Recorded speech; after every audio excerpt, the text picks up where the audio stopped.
Finance Minister Nirmala Sitharaman presents Union Budget 2022-23 in Parliament.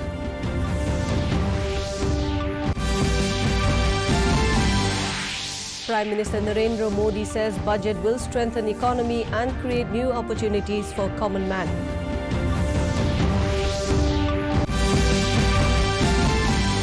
Chief Ministers of Northeast Lord's Union Budget says it will boost economy and development pace in the country.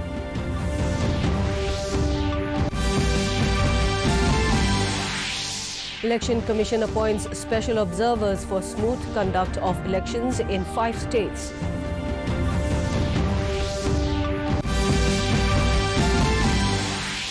And Assam Chief Minister Dr. Himanta Biswa Sharma lays foundation stone for a new flyover in Guwahati.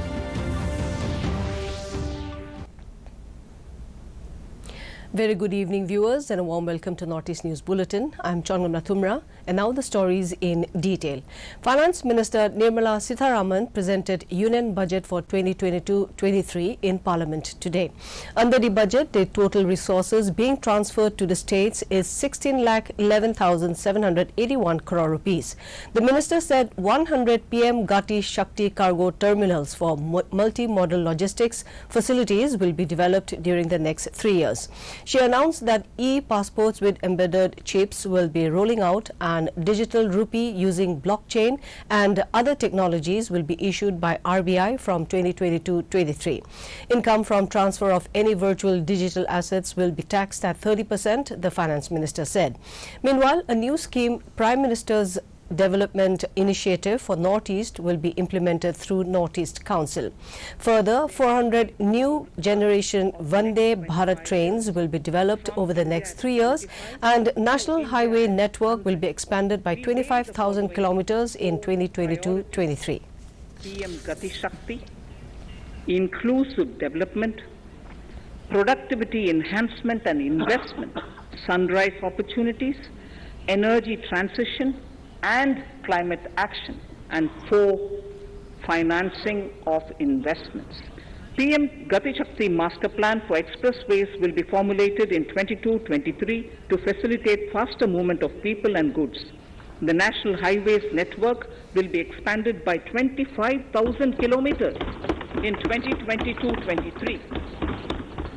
Railways will develop new products and efficient logistic services for small farmers and small and medium enterprises, besides taking the lead in integration of postal. Meanwhile, speaking on the budget 2022-23, Prime Minister Narendra Modi has said that this budget will strengthen the economy and create new opportunities for common man.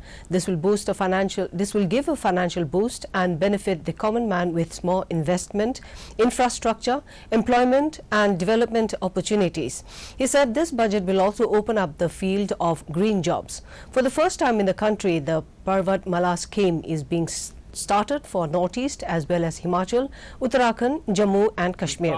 This scheme will create a modern system of transportation in the mountains, the Prime Minister said. अर्थव्यवस्था को मजबूती देने के साथ ही सामान्य मानवी के लिए अनेक नए अवसर बनाएगा।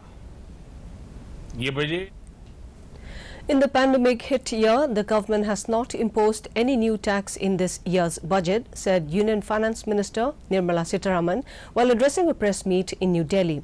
She said this year's budget aims to build basic infrastructure for strengthening the economy as per requirement of next 25 years. She also mentioned that the present government is fully committed for inclusive development of the citizens. This was one thing which has come out repeatedly from very many stakeholders, and we recognize that post the second wave, the hospitality is in difficulty and they needed support. The tested and sort of proven formula was the Emergency Credit Liquidity Guarantee Scheme. Since that had worked out well for the MSMEs, we thought that formulation is the best to be adopted. So to the existing 4.5 lakh crores of sovereign guarantee, we added 50,000 crore more sovereign guarantee. and wanted the hospitality and contact-intensive sectors to benefit. The Chief Ministers of Northeast has also praised the union budget in a series of tweets. Tripura Chief Minister Biplab Kumar Deb said the budget has been drafted with the vision of making a new India. He said the PM Gati Shakti master plan will strengthen the economy and boost developmental pace in the country. Meanwhile, Chief Minister of Manipur said the revolutionary Atmanirbhar Bharat Ka budget will accelerate demand and build capacities for a prosperous and strong India. Further, Meghalaya Chief Minister Conrad Sangma extended gratitude for announcing PM's development initiative, which will fund infra and social development projects in Northeast. Time for a short break. We'll be back with more news. Stay with us. Payment fail लेकिन पैसे तो cut गए गई मेरी मेहनत की कमाई हो जाएगी भरपाई चिंता मत कर मेरे भाई अगर डिजिटल ट्रांजैक्शन फेल हो जाए और अकाउंट से पैसे कट जाएं, तो बैंक समय से पैसे लौटा देगा वरना कॉम्पनसेशन का है प्रावधान नहीं तो आरबीआई के ओम्बुड्समैन को शिकायत करें आप योर बिल मेरी फीस आरबीआई कहता है जानकार बनिए सतर्क रहिए Welcome back. Election Commission of India today appointed 15 special observers for the current general elections to the legislative assemblies of Goa, Manipur, Punjab, Uttarakhand and Uttar Pradesh. ECI held a briefing with them for ensuring smooth conduct of elections. ECI said special observers will supervise and monitor the work being done by electoral machinery in states and oversee the entire poll processes as eyes and ears of the Commission on the ground. They will ensure free, fair and voter-friendly elections. The Naga People's Front NPF in its working committee meeting yesterday at its office headquarters in Kohima adopted the 3-point resolution. NPF General Secretary Achumbemo Kikon said the working committee resolved to extend the invitation to Chief Minister Neiphiu Rio with all the legislators to join hands while addressing issues of the present political situation. Achumbemo also stated that 10 candidates were shortlisted to award the NPF ticket for the upcoming Manipur election 2022. He stated that NPF party wants to ensure that whoever is contesting should emerge victorious. He added that a formal program on the handing out of tickets to the 10 candidates will be held on Wednesday at the party office in Kohima. In Assam, Chief Minister Dr. Himanta Biswa Sharma today laid the foundation stone for a new flyover at Zoo Tinali, RG Barawa Road, to be built at the cost of 78 crore 93 lakh rupees. This 2-lane flyover aims to remove traffic bottlenecks in the area. During the occasion, Chief Minister Sharma mentioned that the government is planning to implement various developmental projects for the city in the next 3 years. It includes introduction of integrated traffic management system, construction of new flyovers and foot bridges, air-conditioned bus stands across the city, among others. Guwahati MP Queen Ojha, Guwahati Development Minister Ashok Singhal and MLA Siddharth Bhattacharya were also present during the occasion. The next conference of the Commonwealth Parliamentary Association India Region Zone 3 will be held at Itanagar in March. The decision was taken at the joint meeting of the Executive Committee of CPA India Region Zone 3 and Executive Council of the North East Region Institute of Parliamentary Studies and Research held at Shillong on Monday. Meghalaya Assembly Speaker Medba Lindo said the meeting was held to finalize the date of the conference scheduled to be held at Itanagar. On a meeting of the Neritster, Lindo said the institution was set up at Kanapara in Guwahati. Former East Khasi Hills Deputy Commissioner and former IS official Bhalang Dhar has assumed charge as the chairperson of the Meghalaya Lokayukta. Governor Satyapal Malik administered the oath of office to Dhar at Raj Bhavan on Monday. Dhar's appointment comes 8 months after former Lokayukta PK Mushahari's tenure ended on May 31st last year.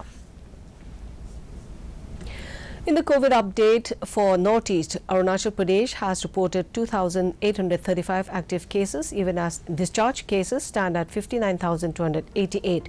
The tally for the dead is 287.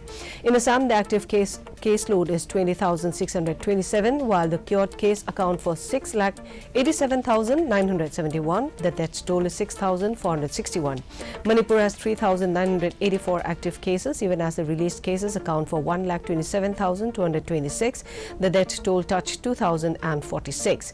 Meghalaya has recorded 2,313 active cases, even as dismissed cases are 87,255.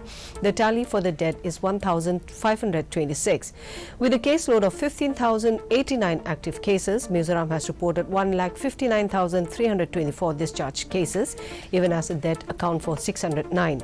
With 847 active cases, Nagaland has 32,821 discharge cases, even as the death toll is 736. Sikkim has 931 active cases, followed by 36,792 discharge cases, even as the tally for the dead is 429.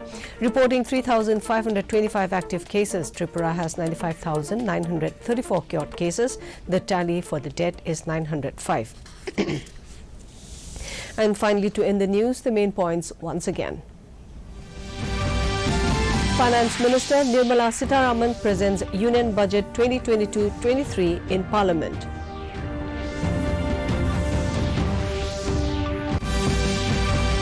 Prime Minister Narendra Modi says budget will strengthen economy and create new opportunities for common man.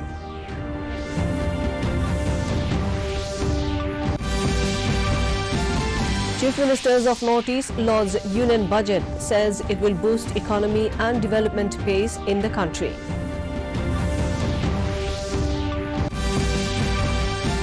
Election Commission appoints special observers for smooth conduct of elections in 5 states.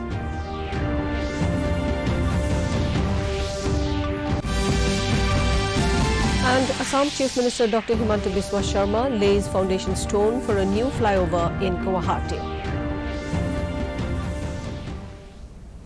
And with that, we end this evening's bulletin. Thank you for tuning in. Namaskar.